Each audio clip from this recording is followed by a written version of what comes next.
Welcome to Spinning Back Clique, where each week here at MMA Junkie, we take a spin through the biggest stories in MMA. On this week's docket, we have a welterweight palooza this weekend in Las Vegas, and we have Ferg versus the Paddy.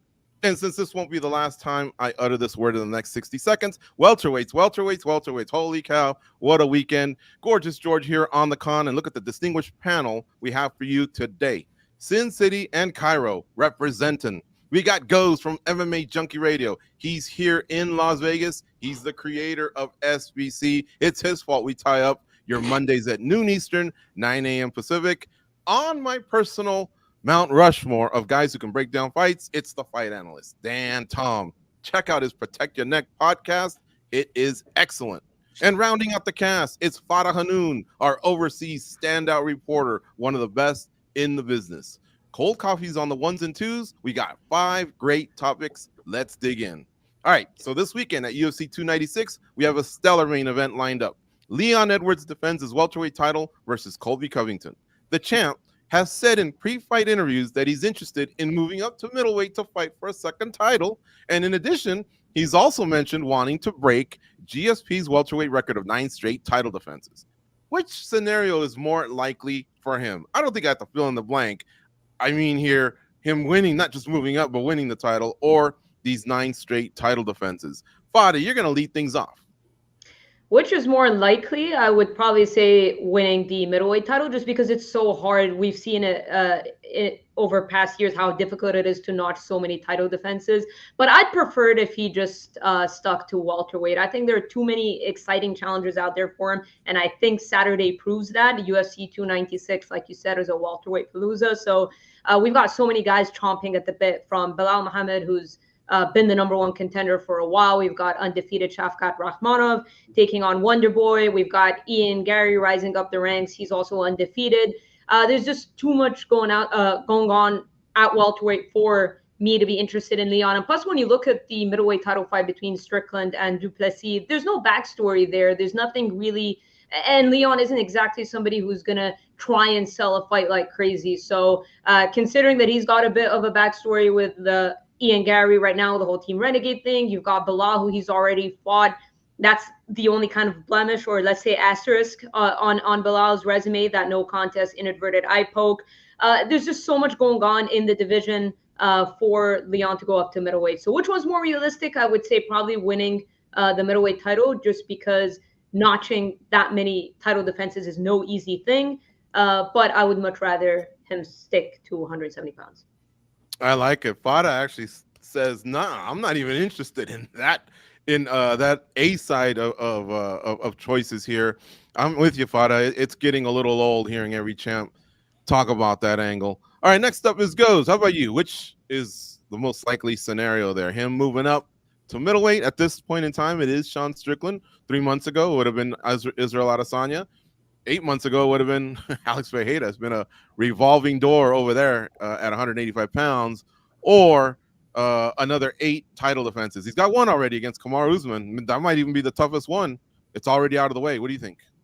Man, you guys are evil geniuses over there coming up with this type of question, because Farah's right. Like, I'm kind of with her in the sense that I'd rather him do welterweight, stay there and try and do that, but the chances of that happening are very slim.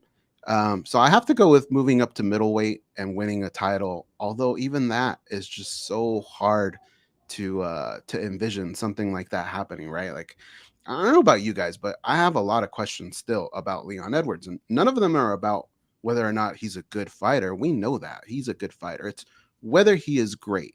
And to accomplish both of these feats, you have to be great. And so, like, you think about what GSP did, like, that is just so hard to match, especially with the landscape of this division, the way people are. And I know a lot of people are going to say, look, he's already got 2 wins over Kamaru Usman, but that doesn't always equate to things. Like, if you think about it, Dennis Hallman, he had 2 wins over Matt Hughes, and that, you know, we're not talking about him being one of the goats of the welterweight division. So it doesn't always work that way. I have all these questions, and I feel like at the end of the day, it does always come down to title defenses, and that's what you should be looking to do. Mount title defenses. And so at this point, you got a guy like Colby Covington. That's a true test right there. That's a great matchup. I want to see what's going to happen there. And I think that's going to tell us a lot about what we have in Leon Edwards. If he's a guy that you feel like is going to run through everybody at welterweight, or if he's a guy like you feel maybe needs to challenge himself by going up to middleweight. But even if you go up to middleweight, like when's the last time we heard anybody talking about middleweight and saying, what are we going to do now? There's this bare cabinet over here. Like there's madness going on at middleweight too. So if I had to pick one, guys, it would be the middleweight run, but I think both of them are very difficult to pull off. Two solid takes. And how about cold coffee? Spot on with the B-roll. That alone deserves likes right out of the gate. Come on, Honest. Give us some likes. Let's get this thing popping. We still got Dan Tom. We got to hear from him. What do you think, Dan Tom? Moving up or 8 more title defenses? Which one's the more likely? Well, to start this fight, I want to test out my Mario Yamasaki broadcast superpowers, see if this still works. Are we getting hearts here? No. I don't know. Maybe it's got to be the 4 square. But there it is. We got the hearts, baby. All right, now the fight can go underway. Honestly, there's not much to fight, though. I really did like the takes. I do think that I agree with Fada that, it's more likely that we're going to see him have a middleweight shot than we see him, complete a 9, title defense task there. That being said, I think the only reason why that is an option is because of the, double champ craze that I know will get credited from McGregor. DC did it after Amanda Nunes, so on and so forth, as it's become the trend. And because of that, now we're kind of talking about it, right? So even though it kind of doesn't make sense, I think that, these things are kind of, it goes to show, right, that these things are kind of permanently interjected. I will say in agreement that he should stick to welterweight. Is that another point is that people haven't really been talking about this, but welterweight's been pretty weak lately, folks. It's since the pandemic, it's kind of gone through a really quiet, in need of new blood. Outside from the very top, it's even barely holding on to its wrestleweight kind of title, right? So it's a real important title fight this weekend, and I think that Edwards has a ton of ties to the division still. Love it. All right, and I got an interesting comment through the chat. And folks, if you want to submit them, I'll try and get to them. The more interesting, the better. The more likely it is to be included on the show. This one's good. So first, Me Diamond 44 starts off by saying, Leon Edwards is doing neither of these things. All right. Hey, you know what? It is tough to be a champ and to rattle off 9 title defenses. So you're not really, you're not crazy in saying that. But he did say something different. He says, can I pose a question for the panel? Yep. Here we go. Over or under 4 title defenses for Leon Edwards? I think that's a hell of a question. That's a great question because remember, Usman got to 5. This guy did beat Usman, but Usman, I think he won like 15 straight. Like he was pretty special. Are we there with Leon Edwards? That might have just been a matchup thing. Fada, what do you think about that one? It's tough because it depends who he fights, right? I mean, if you look at Kamaru Usman, not taking anything away, obviously it was an incredible run, but he fought Colby twice, he fought Jorge Masvidal twice. So I think it kind of depends on who Leon ends up fighting, if he can get past Colby Covington. So it's a little bit tough to tell. He definitely has the skills, and he's shown that. Arguably the best kickboxer in the division, and has shown off perfect there. Some of his grappling as well. Whether defensively or offensively. So I do think he has the skills, but it's going to depend on who he fights. Yeah, exactly. I mean, there's some killers there, and I don't want to spoil a future topic question, but there are some killers on the horizon. What do you think goes 4 title defenses? You taking the over or the under? You're a gambling guy. That's really, really, really tough, and I respect Me Diamond 44. He's a veteran in our chat. I'm going to have to say under. And it's not really so much of a knock on Leon Edwards. I feel like you can almost do that across the board in any division just because this is just difficult to do, to have these types of winning streaks when you have the belt, these title defenses. But I do wish he asked this question after the Colby Covington fight, because that fight I feel like is going to tell us so much about where Leon is at, because we are just kind of used to seeing him fight Kamaru Usman, right? So I think I'm going to go under, but I wouldn't be shocked, man, if just all of a sudden this is his time and he turns things around and really proves us all wrong.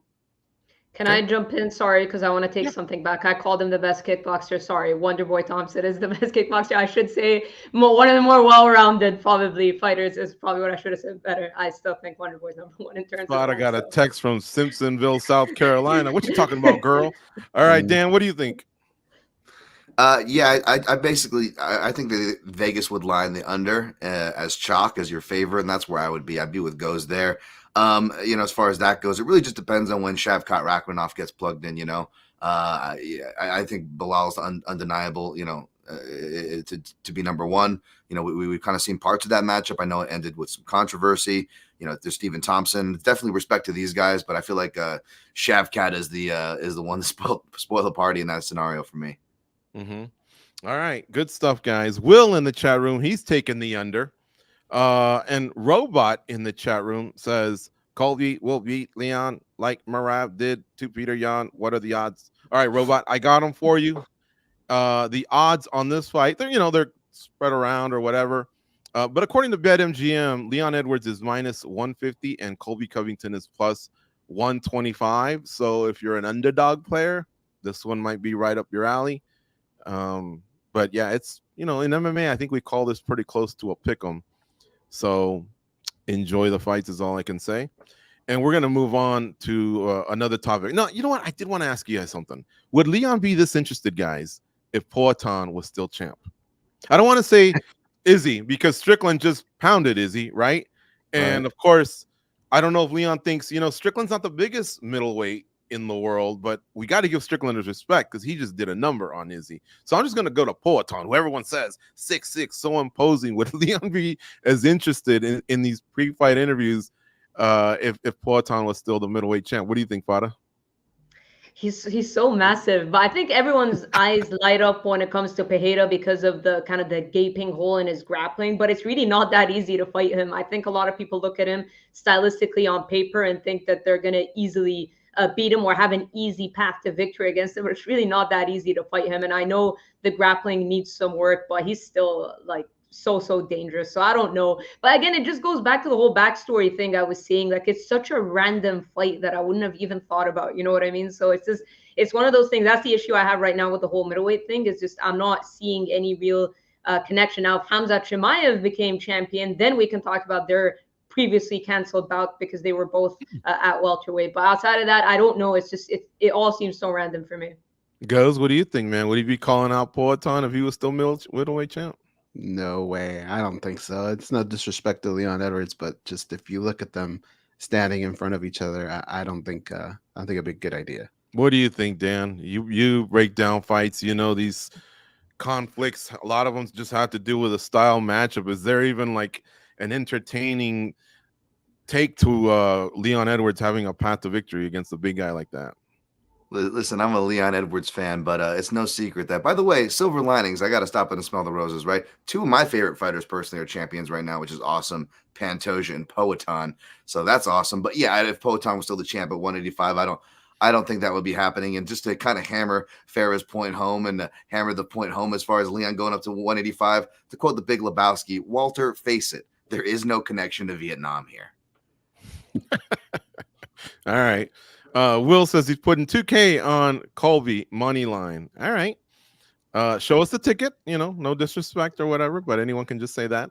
Anyway, let's talk about the other party in the main event. We kind of already have, right? The challenger, Colby Chaos Covington. As you know, at one point, he did wear gold around his waist when he won the interim welterweight title.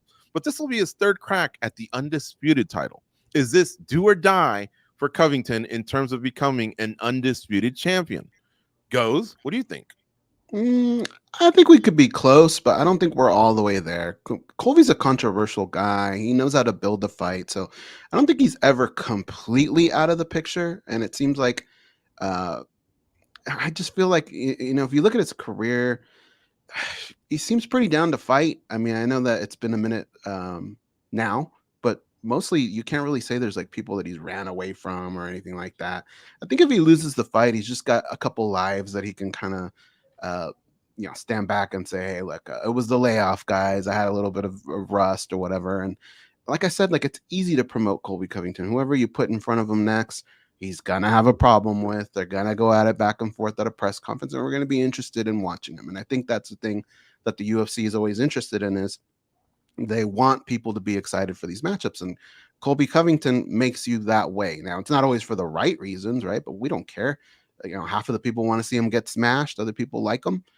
But I think he can kind of generate that interest. So mainly, I think the only person he's really fighting is Father Time, right? That's the big thing. Could he be undisputed again? I think maybe he would have one more run, but maintaining it, that's one where I think you got to shut the door. I don't think something like that could happen. Goes, you talking about heated matchups are still left for him? Because They're Masvidal, all heated. he's retired, and Usman, we've already seen that dance a couple times, and Leon Edwards would be the guy that we're talking about in this matchup, who he refers to as Leon Scott or whatever.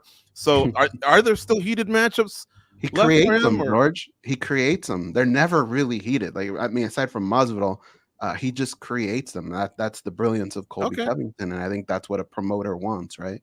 Yeah, he's definitely been the you have to go through Colby Covington. I don't like to use gatekeeper too often because it pisses off some fighters, but I don't mean it as a disrespect. It just means that basically to get through Kamaru, you had to get through Colby, and nobody really did. That's why Colby got those multiple shots, and he did very well in those fights.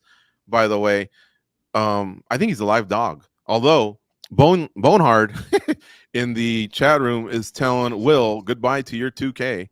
All right, nice one. Dan, Tom, what do you think, man? Colby Covington, is this do or die for him? Hey, I just will say to the 2K better, for what it's worth, Colby did open up as the favorite, like a decent favorite, which is kind of surprising to me way back in March. Neither here nor there. The line flipped. As far as the question goes, I do believe it is do or die. I know that stat everybody loves to throw around for 35 and under, or an over, I should say, for the success rate dropping off. But I believe that's also under 170. Colby is right at 35. This fight is at 170. So it's kind of on the cusp in more ways than one to kind of, revert back to what Goes has been preaching this show. I think he's correct. I mean, it's really an important fight kind of, for both guys really to see where they're both at here. But I do think it is do or die for Colby as far as winning, fighting, and definitely winning a title goes. Okay. There was one thing that I thought one of you might bring up, and that's, I don't know, am I crazy? Does Colby have a 155 option? He's talked about it in the past, but he is older. But I don't want to steal the thunder. I'll give credit to Will, who's not shy about using the comment section. He says Colby versus Dustin, and I thought, hey, that's not bad. That's not bad if we want to rehash something. I think it would get Dustin out of bed. He only wants the big fights, the one that really, really get him going, and to smash a former teammate, that might get him going. Paddy, you look like you're excited to jump in on this one. Yeah, I was going to say it could be most likely do or die for him in terms of a title fights if he loses. It also depends on how he loses, because if it's one of those super close fights, then Colby's name is always going to be linked to big fights. I mean, I've heard him multiple times in interviews talk about how he's accepted to fight all these guys and they won't fight him. Now, obviously, we're not going to know the exact truth of what goes down behind the scenes, but the Dustin fight is out there. That's a big fight. So he might not be involved in welterweight title fights anymore if he loses, but I wouldn't be surprised if he gets thrown into a BMF title fight. So does that count as a title fight? If it does, Colby Covington could be a part of that. At the end of the day, a lot of guys want to fight him. A lot of guys want to get their hands on him, and he knows how to sell a fight. He is a big name. So I still think he'll be as relevant as he was regardless of the outcome. But in terms of a welterweight title fight, I think it depends. If he does lose, it's going to depend how he loses. If it's a super close fight, then I wouldn't completely rule it out, just because he's going to be a big name that a lot of people are going to want to fight regardless of who's champion. I was just thinking as you were talking, Fada, all the beefs he's had over the years. It's like that Brazil thing is way in our rear view mirror, but for a long time, the whole country was pissed at the guy. But anyway, goes Gilbert Burns, Colby Covington. Does that interest you, or is that ship sailed? Like the Brazilian and the Colby tie-in. No, that'll always interest me. I think another thing that we bring up a lot, and some people will fist bump and say it could happen. Other people say no. But when you think about like being under that same umbrella with WWE, I'm sure they kind of exchange information. If you look at WWE, man, they got a belt for everything, right? I just feel like one day the UFC is going to introduce a new weight class, and if it's in between 155 and 170, then you could start talking about Colby Covington and guys like Dustin Poirier, right? Something like that. He could win a belt that way. That could always happen. But Dana White's always saying that ain't going to happen. But he says a lot of things are going to happen, and they happen. I thought you were going to suggest, as you were connecting the dots, Colby to WWE. We saw a former welterweight, Matt Riddle, go over there and do pretty damn well. That's always, I think that's always his contingency plan, is to do something like that. Mm-hmm. All right. Dan, any thoughts on the follow-ups or anything, or are you ready to move on, brother? I like Goz's add on there. I didn't think about that, but that actually makes a lot of sense. Mm-hmm. All right. We move on to topic number 3. And folks, again, this is a weekly show every Monday. Check it out. And what you can do so that you don't forget is hit that little bell, and it'll tell you when we're on live, not just for this, but all the other content we produce. And watch us show off on Fight Week. We're going to be flexing. So hit the like, subscribe to the channel, because I'm telling you, this is quality content here on the MMA Junkie Radio YouTube. And we move on to sticking with the 170-pound division. This event is stacked, as 9 welterweights will weigh in on Friday, and 8 of them will compete on Saturday. This includes 5 of the top 10 and 7 of the top 15 from the USA Today Sports MMA Junkie rankings. The question is, which welterweight has the best chance of staking a claim to a title shot? Now, on paper, Belal Muhammad should be next. We got it, right? But the UFC is not shy about UFCing from time to time and throwing a curveball at us. So, Dan, what do you think, man? Who has a chance to stake a claim, ruin the party, however you want to phrase it, knowing full disclosure, obviously, we know that Belal Muhammad is now the alternate. So that's yet another box that he ticks. Fada, great interview there, landing that for MMA Junkie. Check it out, folks. It's fresh on the YouTube page. What to say about the YouTube page, right? But Dan, what do you think, man? Can someone spoil the party? You know, someone can all spoil the party. Obviously, you set it up beautifully at the top, George, and I don't think anybody disagrees that Belal is numero uno.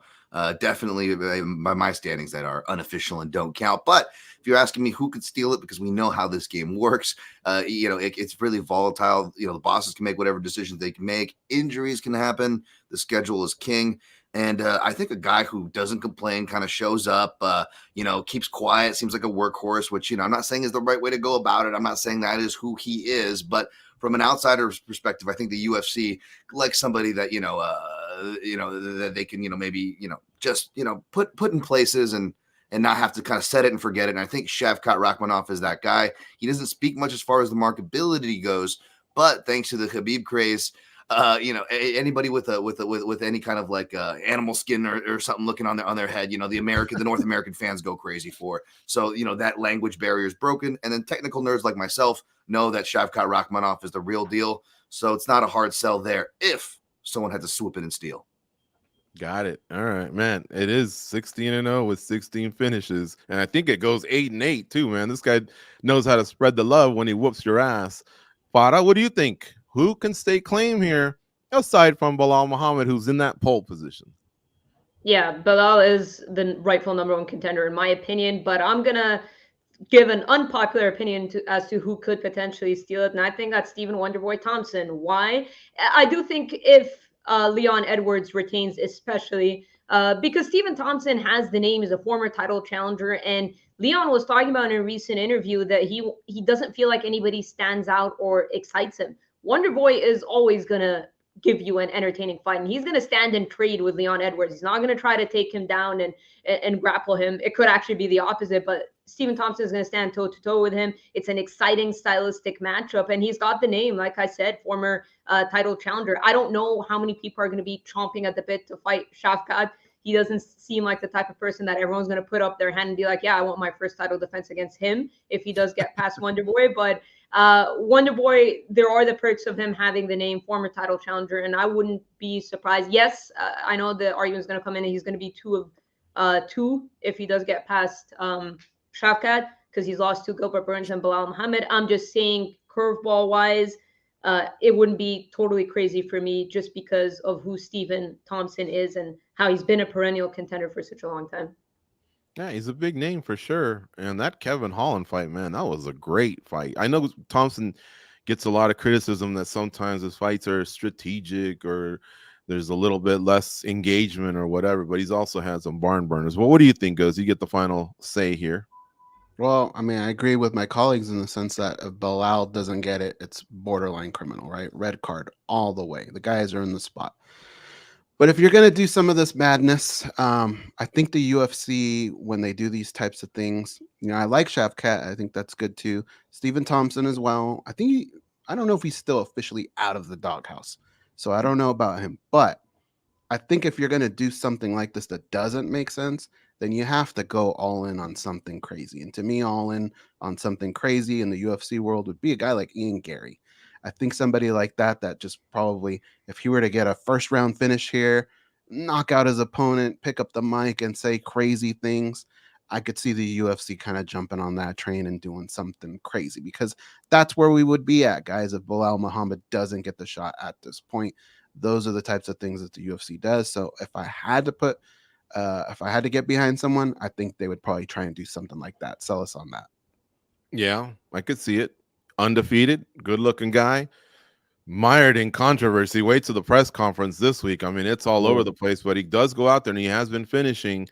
He's cringy, but he does talk some smack, but he's also Irish. And I wonder if him and Conor could be a huge international fight week 1-2 punch. You know, the UFC loves it when those overseas fans come over and take over the strip.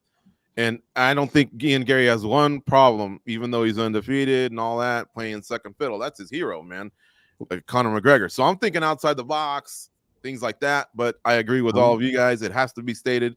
What's happened to Belal Muhammad has been pretty criminal up until this point for him not to have already fought for a title. Poor guy never wanted to be an alternate, but yet again, and I mentioned this 10 minutes ago, he had an interview with Farah Hanoun yesterday in which he said he is the alternate. Last minute, too, man, they brought this guy in, but testament to him being in shape and being ready to go. And I got a follow-up for you guys.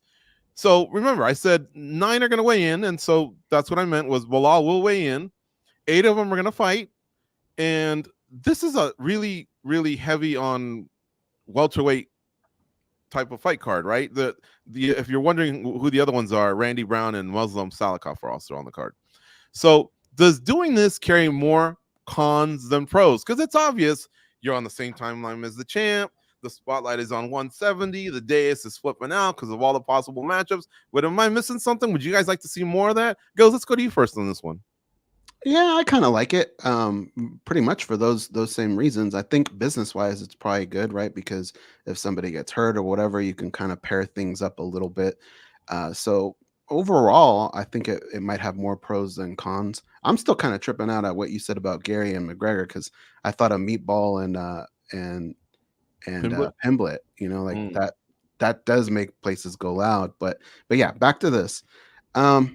I think there's more good than bad, especially like the press conferences and just being able to have something in common with the people behind you, and the smack talk just kind of goes back and forth. We've seen that before. So I'm not heavy on one or the other, but I do see the benefits there. All right. How about you, Dan Tom? You like it when it's like this, so you can just concentrate on one division when you're doing all your breakdowns, or does something get lost maybe in the shuffle that I'm missing out on here? I'd say that, you know, between the UFC's consistency and success, I don't like it. They're inconsistent with it, to the fact that you got to reach all the way back to, like, they did the all heavyweight card, which they're geniuses enough to do that at Elevation.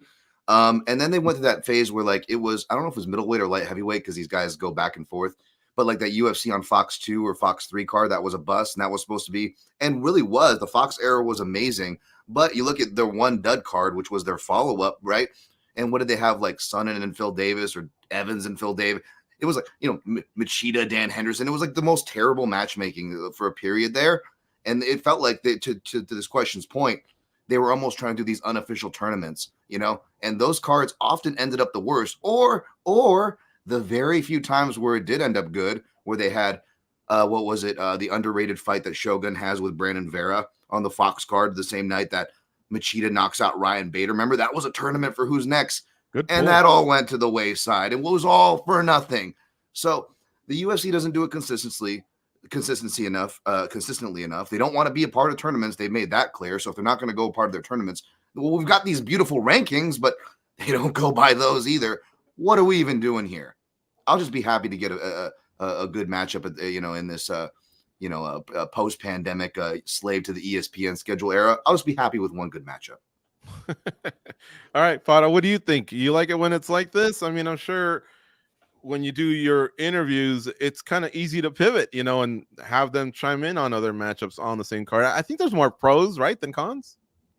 It's fun, but I will say it's probably a con to someone like Belal, because we were talking about who could steal it from him. Well, they've got them all stacked up in one night on a massive card at the end of the year, and it probably sucks for him more than anything, because timeline-wise, it's going to be right when the champion's probably going to turn around because they're on the same card. So probably for him, because there is a rightful #1 contender, it kind of sucks for Bilal more than anyone. If the waters were muddy, then it would be great because then we would be like, all right, who's going to come out? But the fact that we kind of have a rightful #1 contender, it sucks for Bilal more than anyone. Yeah. Dan? And I'll add in with MMA being the cruel bee that it is. How perfect would it be for Leon Edwards and Colby Covington to go to a draw? If that happens, goes, you wearing a mustache again? No, my mustache days are over, bro. That was very difficult. Mm-hmm. I'll shave my head if it goes to a draw. How about that? Okay. Not that Oh, we got it on broadcast, much up folks. there, right? No one's looking at me and going, "Hey, is that Sam Malone from Cheers?" But anyway, Pritam Ghosh in the chat, the Facebook chat. You can hang with us via Facebook every Monday, noon Eastern, 9 a.m. Pacific. Shout out to you, Derek Horton. Ooh, we'll try and pick up our game. You really got us there, pal. Let's move on. Number 4, Tony Ferguson versus Paddy Pimblett is ripe with storylines. Some good, some bad, right? Will Ferguson tie BJ Penn for most consecutive losses with 7? Would that be the end of Tony Ferguson in the UFC if he lost? Is this a lose-lose for Pimblett no matter what happens because of where Tony's at? Guys, I want to know. We're going to start off with Fada. What are you thinking? I mean, this matchup kind of caught us out of nowhere, right? Out of left field, but yet we all kind of got pumped up for different reasons. What are your reasons, Fada? Yeah, no, look, it's a fun fight, undoubtedly. And I know Paddy Pimblett is getting a ton of hate because of his last fight with Jared Gordon. A lot of people felt like Jared won. They didn't like the way he handled the win, which they felt like should have been a loss. But at the end of the day, he fought his butt off, and we can't deny that. It's the 3 judges who score the fight at the end of the day, not him. So I think he's getting a lot of unfair criticism. Yes, I did think Gordon won the fight, but I just think people have been a little too hard on Paddy Pimblett. To see the love he was getting, I was there in London when he fought, and then to see how it is right now is pretty crazy to see how people have turned on him. But he gets to fight a fan favorite, which I'm seeing a lot of chatter online and people saying, they want Ferguson to win. They're rooting for Ferguson. So it's kind of an unfortunate situation for Paddy. And I do agree with him when he says it's a lose-lose situation because Tony's on this massive losing streak and people think on paper he should win. People are rooting for Tony Ferguson. People love Tony Ferguson. Listen, if you look at numbers on interviews, countdowns, whatnot, his numbers always do great. So people still love Tony Ferguson. They want to see him do well. I think the best case scenario is if we see a good version of Tony Ferguson, a good fight, because I think stylistically it's a pretty wild fight because Paddy does come to scrap. So does Tony Ferguson. So Paddy can grapple, Tony can grapple. So it's going to be a fun fight. I'm all in for the fight, but I do think it's kind of a lose-lose for Paddy because if he does beat Tony, everyone's going to be like, you should have beaten him. If he loses to Tony, then because at the end of the day, Paddy, like him or not, he is one of the most popular fighters on the roster. And to keep that popularity, you have to keep winning. Now, we saw McGregor rise. The guy became double champion. It doesn't matter what he does from now on. We see a lot of fighters that have reached the pinnacle, then maybe lose. Paddy hasn't reached that pinnacle yet. So for him to lose now is going to be a big hit on his kind of star power. So I do think it's a big lose-lose for him. I co-sign Fada. Ferguson is popular, way more popular than I thought, man. When I've gone to press conferences or just seen him out and about, I mean, this dude really, really has loyal fans. I hope he has a great fight. I hope him and Paddy have an awesome fight. Like I say, I never expected this matchup, and when it got made, I got really, really pumped. I think we're going to see a really, really good one. All right, next up here is Goes, man. What were you thinking when it was made, Goes, and what pumps you up the most about this matchup? The veteran who's done it for a long time, the other guy who's trying to get his respect. What say you? Yeah, I think these are the perfect types of matchups.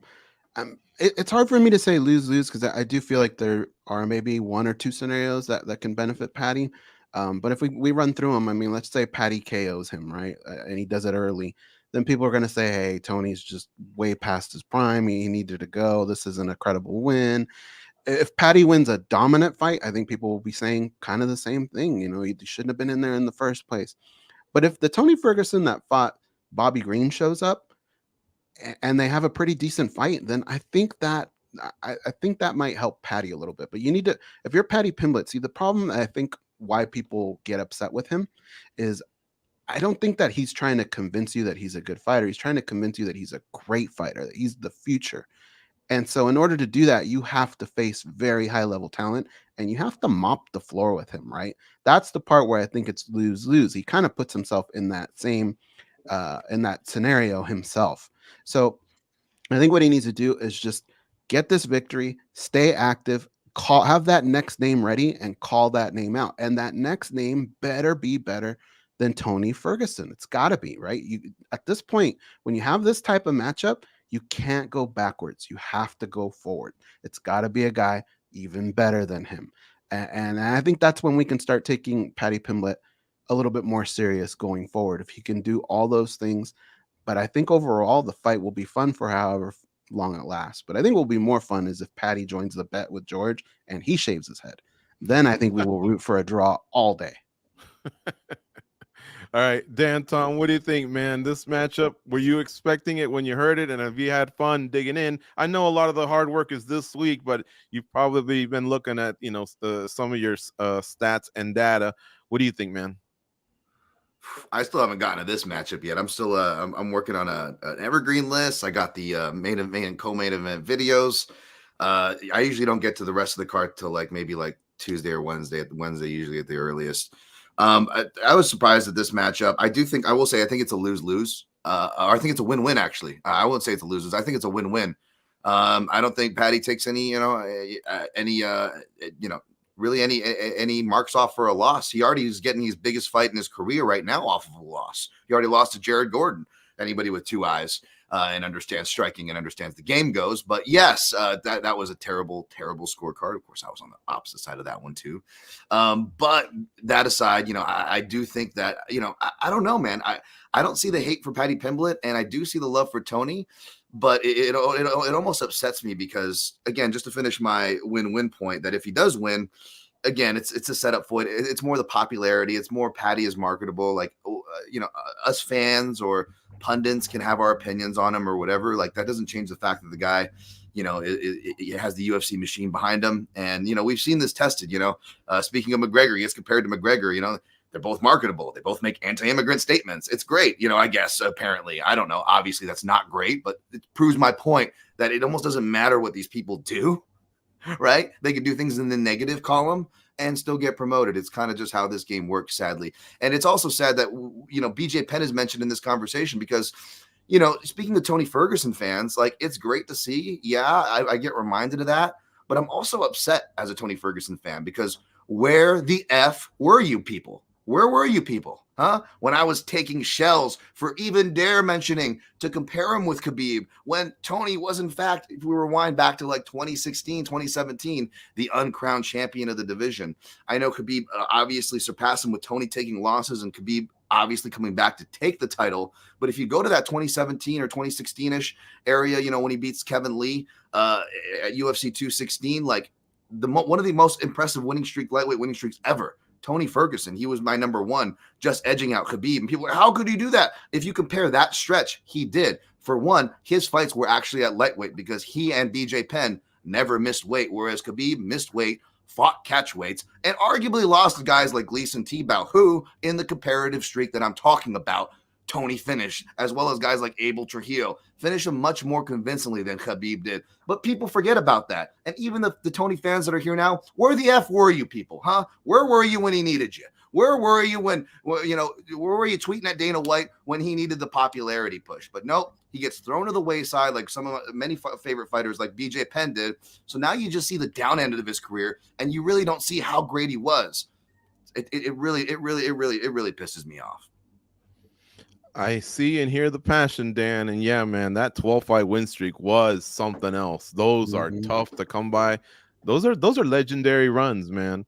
So I like you coming and saying some nice words because too many people are focusing on the run that he's on now versus the run that he was on. But I really am excited about this matchup, and I'll tell you what, guys, if any fights fall off, boy, Hunt and who is it? Skyrider in the chat. They're having a good political debate. It's like a CNN and a Fox guy kind of from friendly fire. If you want to check that out, while we keep yapping over here, doing our thing like we do every Monday, noon Eastern, 9 a.m. Pacific. This is the Spinning Back Clique. We discuss a lot of the big stories in MMA. We got a few more to get to, so let's get to them and keep them coming in the chat. Of course, again, insightful, respectful, meaningful. I'll include them. I will save some time to get a couple of those in there. Fada, I thought I saw you wanting to jump in before Ghost spoke. Did you want to say one last thing before we move on?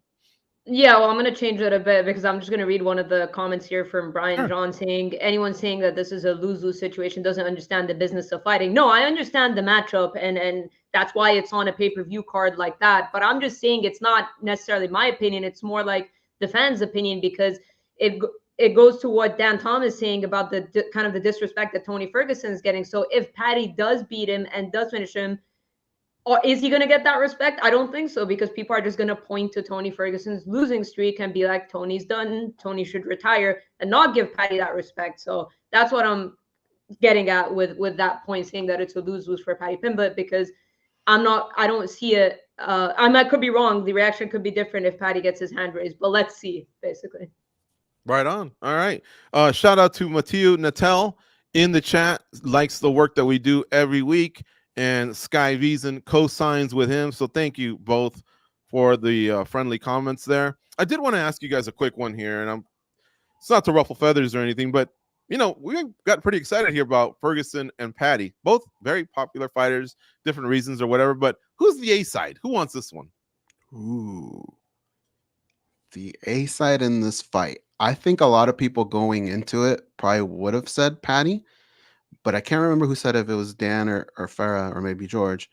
You guys are right. Like, when it's go time, when Tony Ferguson's walking out, the crowd goes absolutely bananas. People show up because they want to see that guy fight. People love to see him fight, win, lose, or draw. So I think when you take that into consideration, maybe a little bit of the layoff on Paddy, I think maybe Tony might be the A side at the end of the day. Scott Christian says Tony all day. Sky Wiesen says Tony all day. What do you think, Dan? Who's the A side in this fight? I would say Paddy Pimblett, but you guys bring up a great point, and I think the walkout might determine it, right? Because we have Tony Ferguson, like you brought up, he gets the crowd reaction.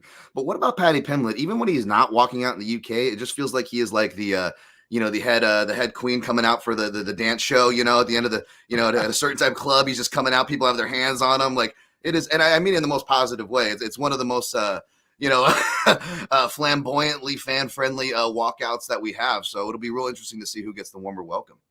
All right, Fada, how about you? Who do you think's the A side here? Yeah, well, I was going to say the walkouts I'm probably as equally excited about the walkouts as the fight itself, because both of them have two of the best walkouts. The party has just begun that Tony Ferguson comes out to, and I can't remember the name of Paddy's, but it's like a party, like Dan said. But I am going to say, based off of the heat that Paddy has received lately and the fact that he happens to be fighting a fan favorite, I'd probably say Tony is the A side, just because I feel like Paddy's going to get some boos. But again, it's crazy to me the way people have turned on him, because London's different, I guess, because we're in the UK, he's from Liverpool, but it's just crazy to see how much they've turned on him. And because Tony's such a massive fan favorite, I get the feel that maybe Paddy will get some boos. I hope I'm wrong. Who's going to walk out first? Do you guys know? I think that should Paddy. answer the A. Yeah, that should That might answer be the the A side, answer. B side question, right? There I you think go. Tony, no? I think Tony walks out first. I could be wrong. Yeah, I I'm think not they'll sure. make Paddy walk out first. I think that's the answer to the question, to be honest. Sorry, that's what I meant. I think Tony walks out last is what I was trying to say. By the way, anybody in the chat know what Paddy Pimblett walks out to? Because it's like a heavy like dance music, like to quote, it reminds me of the Good Will Hunting Matt Damon line where he's like, you hear the music, you just start dancing like ba ba ba ba ba ba ba ba ba. Like that's what I think of every time Paddy Pimblett walks out. Yeah. Yes. I don't know, but they both have really, really great walkouts. Bob in the chat says Tony mops the floor with Paddy's head. Kit Kat Feline says Scousers don't get knocked out. You must not have seen when Liverpool played Real Madrid in the final a few years ago, Champions League. Yeah, I said it. Anyway, all right, we're going to move on here. Is the flyweight fight between Alexander Pantoja and Brandon Royval flying under the radar? Or is it getting the appropriate lack of recognition? I know, a lot of tricky words in there. So let me break it down like this. Pantoja's got the least amount of social media followers of any current UFC champion. The UFC is kind of big on that stuff, right? It's also a rematch of a fight we already saw not too long ago, and it had a decisive finish. So is the shortage of attention, guys, fair or foul? Goes, you lead off. Sorry, I can't stop. He called you a rat eater. Yeah. Sorry. Okay. Yeah. Look. Okay. I understand why people are looking at this fight this way, and I think the reason is maybe a lot of people don't feel like the top two flyweights are facing each other. You can't keep throwing Brandon Moreno at the problem, right? Like that just can't happen. You have to put in some fresh air. Let us breathe something new. But you look at Brandon Royval and you say, okay, well, he has a loss to Pantoja. He has a loss to Moreno. But I think you're missing the point if you're looking at that way, because a guy like Brandon Royval has been constantly improving. I think that kid is really good, and I don't even think he's come close to hitting his peak. Now, on the flip side, Pantoja is the same way. I think he's improved tremendously, and I feel like he's still getting better. So I think we are sleeping on this fight a little bit. I think once they get out there, I mean, come on, man, the flyweight division, these guys deliver. I think this is going to be a really, really fun matchup, and but I do kind of understand why it's going that way. Mm-hmm. Next up is Dan. Is the shortage of attention fair or foul? What do you think, Dan? Man, Pantoja, underrated Brazilians, fighters who take the long road in general, flyweights. Oh, you guys know my answer here. Of course they're being disrespected. Disrespect.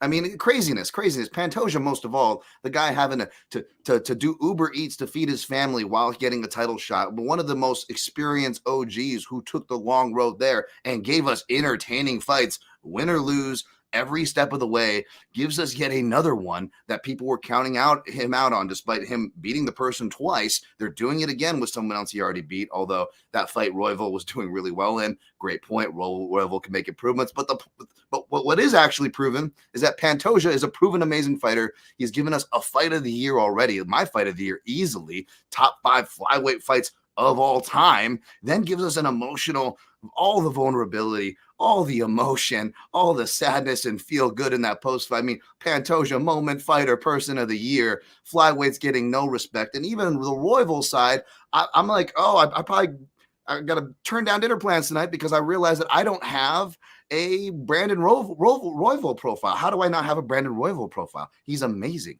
I'm a fan of him. He's fighting for a title. I at least got to have a main card summary, right? No. Because they buried him on the prelims, and not just him, the entire division. We've actually had a quite good run of cards lately, right, guys? Whether it's fight nights, where the UFC actually has to try and put it in front of people, or pay-per-views. I want you to look at the divisions that's going on there. And you can accuse me of the 185 and above hate, but if you notice, it's below 185 is the reason why they're great fights, and they're usually below 155 to get even better. And unfortunately, those are the weight classes, especially like bantamweight, flyweight, that are the most disrespected. And we see it in the women's divisions too. It's the same thing where they get buried on the prelims until it's time for a title shot. It is the most disrespect on all levels, and it will not stand, man. It will not stand. I don't care how stacked this card is. That's the fight I'm looking forward to the most. Co-main event, baby. I love it. All right. Flyweights getting some love from Dan Tom. By the way, can I throw some love out there? Taira, man, the Japanese fighter, is a beast. And I know we kind of didn't focus much on the fight night that just took place, but shout out to him. What do you think, Fada? Are we being fair or foul with the lack of recognition, the lack of attention? We talked welterweights for the first 45 minutes. Is it on us as well? No, I mean, I get it, because at the end of the day, this card is absolutely stacked, and it's absolutely stacked with some of the biggest names and most popular fighters. But it's kind of like the whole you can't have it all type of thing. I mean, Brandon Royval was upset about being on the prelims, rightfully so. He gets to be on a pay-per-view main card, one of the best of the year, co-main event. So it's kind of like the fight is buried, but at the same time, you're going to have a ton of eyes, because look at the fights in between, after it's the main event, and then before all those big popular names right before him. So there's going to be a lot of eyes on their fight. He did lose to Pantoja in 2021 recently, but he's coming off of back-to-back first-round finishes. He's worked his way back up to a title fight, and or to his first title shot, sorry. So, at the end of the day, there's going to be a lot of eyes on the fight. It is being buried a little bit. I get it. I mean, I'm not the least bit surprised because of the big names on this card, but at the end of the day, there's going to be a lot of eyes on Brandon Royval, and that's exactly what he wanted. By the way, did it bother anyone that Brandon Moreno's the backup fighter? We have two excellent backup fighters in Bilal Muhammad and Brandon Moreno. They're the standbys this weekend. If you didn't know, and by the way, you should know, because you're obviously here. That means you're a fan of MMA Junkie. Excellent website. busting stories out every 30 minutes or less, follow us. All right, but what'd you guys think of that whole Brandon Moreno thing? That one caught me a little off guard. I just thought maybe, I almost thought he's too good for that spot. He just await the next guy when the time is appropriate rather than kind of be the step in. Anyone? Bueller? I was just say I feel like to me it feels like more of a manager thing, man. Like fighters are like I think they're getting smart. It's like it's an extra paycheck. And if you want to, again, what I said in the last spinning back click, if you want to give UFC any consistency points as far as like setting examples, is they are usually tend to treat the people who step up for them in that spot. They tend to treat them pretty well. Mm-hmm. I think this is the wrong time to be that guy or to have any trust in that guy. Around the holidays, I think this is why fighters try and avoid getting a fight in this time because they want to go crazy and have fun. So I don't know how serious these guys are taking it being in this position, but I hope they are because they're big opportunities. By the way, Kamikaze came to the rescue, guys. Paddy Pimblett walks out to Lethal Industry by Tiesto, and Heads Will Roll by Yeah. Yeah, in the chat we got that response as well. We had already moved on, so that's why I didn't mention it, but I guess I'll give a shout. I think it was Hunt in the chat room. I think he's got a brother named Mike, by the way. But anyway, Brian John in the chat says appropriate media attention being given. If there wasn't a belt on the line, it would be the co-main event. Fada, I know you didn't get a chance to weigh in, so I'll give you that question. Is that fair? Because man, flyweight fights don't suck, that's for sure. Yeah, I get what he's saying though. I'm not like, I know don't kill me, Dan Tom, but like I get what he's saying. Like, I mean, they buried Royval on the prelims last couple of times, so that not that I agreed with it, but yeah, I mean the flyweight title does have a big reason why this has such high billing, rightfully so. I'm not saying it shouldn't. I'm just saying I get where Brian's coming from. Yeah, I think it has a chance to be the fight of the night. Honestly, man, Pantoja's fights are all over the place. He used to be a strict, well, maybe not strict jiu-jitsu, but heavy jiu-jitsu. But he's really rounded out his striking game. Shout out to the Brazilians who didn't just say, "I got a black belt in jiu-jitsu, I'll pull guard." RDA, great striking game he developed. Verdum, great striking game he developed. Became champ. Pantoja, you put in the work and round out your game. Get some wrestling, get some striking. It's a great base to have, but so many Brazilian jiu-jitsu guys over the years just would only focus on that and didn't round out the game. But these three, we got to give them their shout outs. All right, we have a time for some additionals here, and I'm also going to keep an eye on the chat, guys. And if you see a good one you want to chime in, just answer it as I throw it to you. The state of California sanctioned bare knuckle fighting championship and power slap this past week. Do you give it 2 fist bumps, 1 fist bump, and obviously tell us who, right? Or the finger? No, not what Tom Aspinall said. I'm talking about the Dikembe Mutombo. None of them. Dan, what do you think? I gotta give the finger, the Mutombo finger. I like the, me, I appreciate the 90s reference and the 90s basketball reference. So A+ for my guy George there. But yeah, I think that's a great reference. I gotta go the Mutombo finger. I don't want to, get on my high horse or anything like that, because that's not where it's coming from, folks. It's just not really my cup of tea. I know I'm a violence guy. I cover the sport. It's hypocritical. You can't be too violent. You cover MMA or whatever. I don't know. There's different flavors of ice cream, folks. We'll put it that way. And you don't have to like every flavor. These aren't my flavors. Mm-hmm. Joseph Boza in the chat says 1 fist bump. Sky Rider says BKFC is legit. Power slap is lame. All right.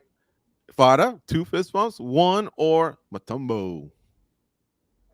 I think Mutombo. I don't know. Both of them are not really my cup of tea, although I will give credit to BKFC in terms of the matchmaking. It's been very exciting. It's been amazing for Mike Perry's career. I mean, look at him now. Oh, yeah. And just the matchmaking has been really cool. We're seeing some of our favorite kind of legends throw down kind of fights that we probably would have wanted to see in MMA that were never really possible because of weight classes and or timing or whatnot. But Alvarez and Chad Mendes, Alvarez and Mike Perry and MVP or Luke Rockhold was super random, but they're fun at the end of the day. So not my cup of tea, but I laud BKFC for the matchmaking.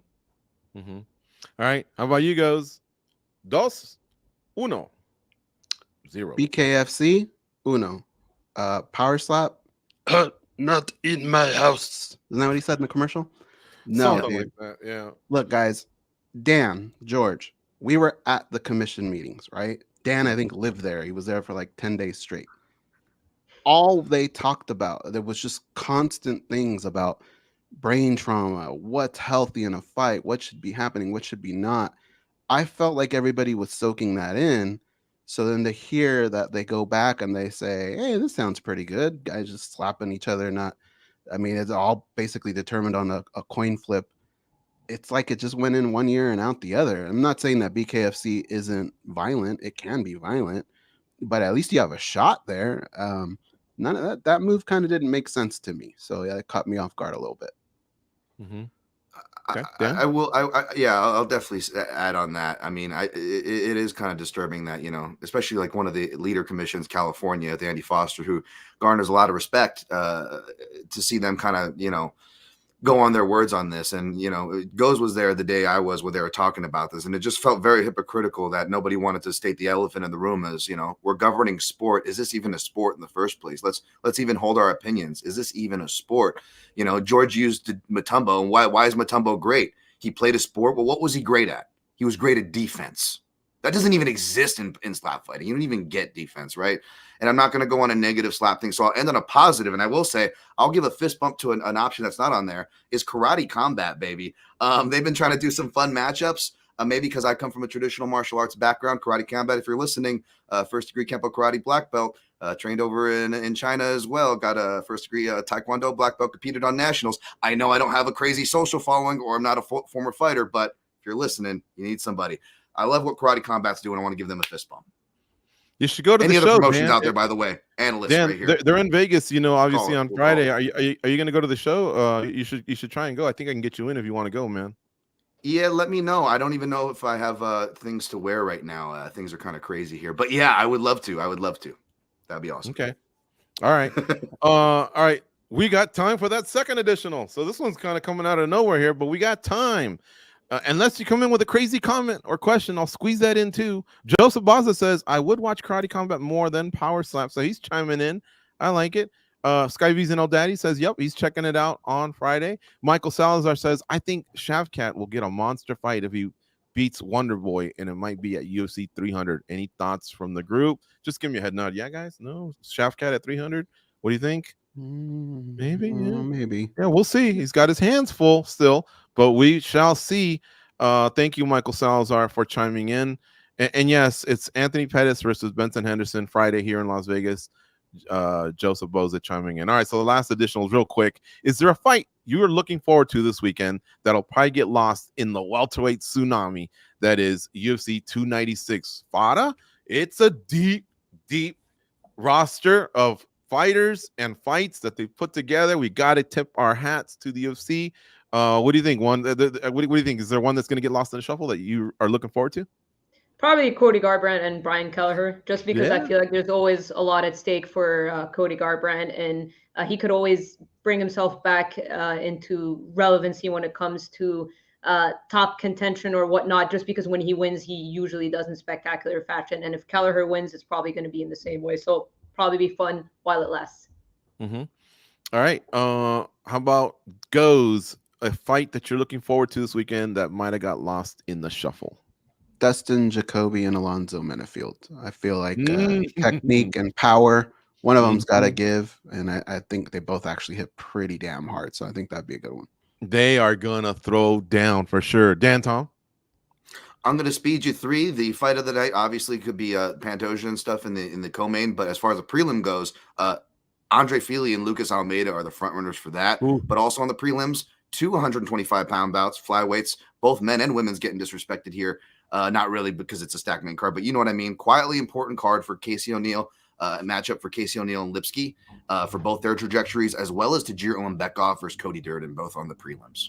Yeah, Brown and Salikov, they're going to get things started too. You honestly just want to plant your butt down and watch from the first fight on. And by the way, speaking of watching fights this weekend, Goes and I will be hosting a watch along here on MMA Junkie. So check it out. We'll start at 8 p.m. Eastern, 5 p.m. Pacific for the prelims. 4 of them are for free, right? And then they go to the pay-per-view. Some of you decide not to buy it. Watch along with us. We'll tell you what's happening in real time. And our colleague, Farah Hanoun, she'll be hosting a preview show 5 Eastern, 2 p.m. Pacific. She usually jumps on with someone from the cast and discusses the fights and gets you ready. And don't forget to check out Dan's Protect Your Neck podcast if you're all about the money, right? He gives you the info, and you go in basically with guns instead of a knife into the gunfight. Folks, every Monday, noon Eastern, 9 a.m. Pacific, check out Spinning Back Clique. We bring it here, the biggest topics of the week, and discuss them, and we include you guys in the show. And don't forget to hit like and subscribe on the way out. All right, we'll see you all next week, and some of you will see you on Saturday at the watch along. Go out and be a champion. Take care.